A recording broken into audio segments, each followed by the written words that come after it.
কৃষকের সন্তানকে কৃষক, শ্রমিকের সন্তানকে শ্রমিক বানিয়ে রাখতে চান, আরেকটা আভিজাত শ্রেণী তৈরি করতে চান। আমরা কি জন্মগ্রহণ করে পাপ করেছি?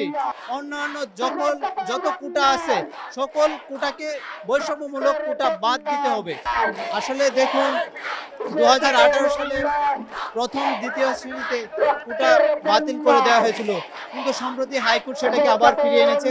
আমরা চাই এই হাইকোর্টের এই রায় বাতিল করতে হবে এবং অন্যান্য যত কোটা আছে সকল কোটাকে বৈষম্যমূলক কোটা বাদ দিতে হবে।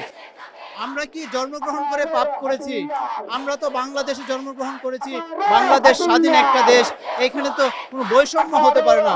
আমরা তো কোনো বৈষম্যকে প্রশ্রয় দেব না।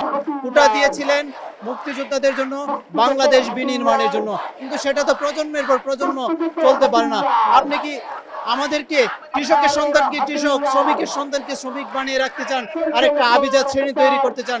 এভাবে বাংলাদেশ চলবে না। একটা মেধাবী জাতিকে মেধাশূন্য করার প্রয়াস মেনে নেওয়া হবে না।